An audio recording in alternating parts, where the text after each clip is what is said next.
Break news చూస్తున్నాం. ఎస్ఎల్బీసీలో సహాయక చర్యలు కొనసాగుతున్నాయి. గల్లంతైన 8 మంది మృతదేహాలను వెలికి తీసేందుకు సొరంగం లోపల ప్రతికూల వాతావరణం అడ్డంకిగా మారింది.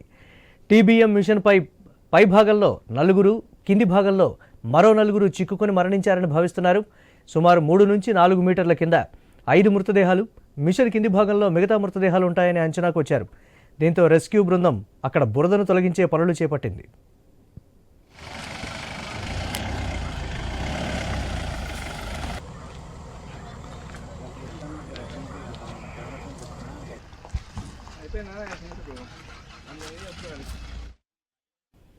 అటు సహాయక చర్యలను పర్యవేక్షించేందుకు సీఎం రేవంత్ రెడ్డి సాయంత్రం ఎస్ఎల్బీసీకి వెళ్లనున్నారు. వనపర్తి జిల్లా పర్యటన ముగించుకొని అక్కడి నుంచి రోడ్డు మార్గంగా టన్నెల్ వద్దకు చేరుకోనున్నారు. మంత్రులు ఉత్తమ్ కుమార్ రెడ్డి, జూపల్లి ఆయన వెంట టన్నెల్లో పనులను పర్యవేక్షించనున్నారు.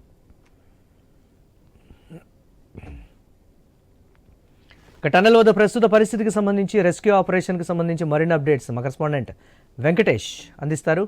వెంకటేష్, మళ్ళీ 9 రోజులుగా రెస్క్యూ ఆపరేషన్ అయితే కొనసాగుతుంది. ఈ రోజు కూడా రెస్క్యూ ఆపరేషన్ సంబంధించిన 12 బృందాలు కూడా రెస్క్యూ చేస్తున్నారు. జీపీఆర్ రాడర్ తో గుర్తించిన 4 మృతదేహాలను వెలికి తీసినట్లు స్థానిక ఎమ్మెల్యే చెబుతున్నారు. అంటే వాళ్ళు రెస్క్యూ ఆపరేషన్ ఇచ్చిన పూర్తి నివేదిక ఆధారంగానే 4 మృతదేహాలను గుర్తించాం. మిగతా మృతదేహాలను కూడా ఒక 2-3 రోజుల్లో గుర్తిస్తాము, అంటే వెలికి తీస్తామని చెప్తున్నారు.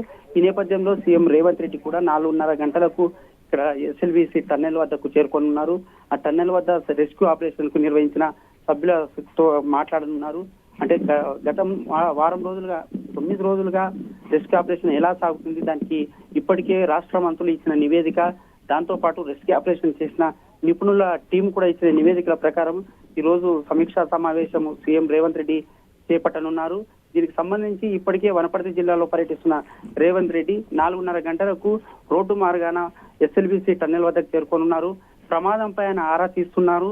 అంటే గత 9 రోజులుగా కూడా ఈ ప్రమాదంపై ప్రతిరోజు సమీక్ష నిర్వహించడం, అక్కడ మంత్రులను ఉత్తమ్ కుమార్ రెడ్డి కానీ, జూపల్లి కృష్ణారావులను కానీ, ఇతర సిఎస్ శాంతి కుమార్ని కూడా ఇక్కడ సంఘటన స్థలాన్ని పంపించి ఇక్కడ జరుగుతున్న అప్డేట్ పైన ప్రతి రోజు సమీక్ష నిర్వహించి దానికి అప్డేట్ ఏం జరుగుతుందనే దానిపైన కూడా చర్యలు తీసుకోవాలని అధికారులకు అయితే ఆదేశాలు జారీ చేశారు. ఈ నేపథ్యంలోనే ఈ రోజు 4:30 గంటలకు ఇక్కడ టన్నెల్ వద్దకు రానున్నారు. అంటే ఒక ముఖ్యమంత్రి టన్నెల్ వద్దకు, అంటే ప్రమాదం జరిగి 8 మంది గల్లంతైనా రాలేదని ప్రతిపక్షాలు చేసిన విమర్శలపైన చెక్ పెట్టే విధంగానే సీఎం రేవంత్ రెడ్డి ఇక్కడ పర్యటనకు రానున్నారు. ఈ నేపథ్యంలో ఈ రోజు స్పష్టమైన ఆదేశాలు కూడా జారీ చేసే అవకాశం అయితే స్పష్టంగా కనిపిస్తుంది. 4 మృతదేహాలు ఇప్పటికే వెలికి తీసామంటున్నారు. మరో 4 మృతదేహాలకు కూడా ముమ్మరంగా సహాయక చర్యలు తీసుకుంటున్నామన్నారు. ఈ నేపథ్యంలో సీఎం రావడం, దానికి సంబంధించిన మృతదేహాలకు సంబంధించిన బంధువులకు గుర్తించి ఆ బంధువులకు అప్పగిస్తారా, లేదంటే పోస్ట్ మార్టం నిర్వహించి వారి స్వస్థలాలకు ఎప్పుడు పంపిస్తారు, దానిపైన స్పష్టమైన ఆదేశాలు అయితే జారీ చేసే అవకాశం ఉంది. వారి కుటుంబాలకు కూడా ఎక్స్గ్రేషియా ప్రకటించే అవకాశం కూడా ఉంటుందని చెప్తున్నారు. దీనికి సంబంధించి ఇప్పుడు రేవంత్ రెడ్డి రేపు ముఖ్యమంత్రి రానున్న నేపథ్యంలో పోలీసులు అయితే భారీ బలగాలతో బందోబస్తు నిర్వహించారు. నల్లమల ప్రాంతం కొద్దిగా ఇబ్బందికరమైన పరిస్థితులు ఉన్నా పోలీసులు జాగ్రత్తలు తీసుకొని అన్ని పోలీస్ వ్యవస్థను బలోపేతం చేశారు. ఇక్కడ జిల్లా ఎస్పీ గైక్వాడ్ ముందుండి ఆ పోలీసులకు ఆదేశాలు జారీ చేస్తున్నారు. ఎక్కడ కూడా ఎలాంటి ఇబ్బందులు తలెత్తే అవకాశం ఉండకుండా చూడాలని చూస్తున్నారు. ఇప్పటికే ఎస్ఎల్బీసీలో కొనసాగుతున్న సహాయక చర్యలో ఇక్కడ మట్టిని తవ్వడానికి, అక్కడ బురదను తీయడానికి అయితే సహాయక బృందాలు చాలా ఇబ్బందులు పడుతున్నాయి. ఇప్పుడు గుర్తించిన రాడర్ సాయంతో గుర్తించిన 4 ఆచూకీతో పాటు మరో 4 కూడా ఖచ్చితంగా వాళ్ళని వెలికి తీసే పనిలో ముమ్మరంగా సహాయక చర్యలు అయితే తీసుకున్నాయి. ఎన్డీఆర్ఎఫ్, ఆర్డీఎఫ్, దీనికి సంబంధించి సింగరేణి టీము, దీంతో పాటు ఇంజనీరింగ్, పోలీస్ వ్యవస్థ, దాంతో పాటు ఫైర్, అటు మన ఆర్మీ, నేవీ, అన్ని సంస్థలకు సంబంధించిన వారు రెస్క్యూ ఆపరేషన్ చేస్తున్నారని చెప్పవచ్చు. Right, thanks for updates Venkatesh.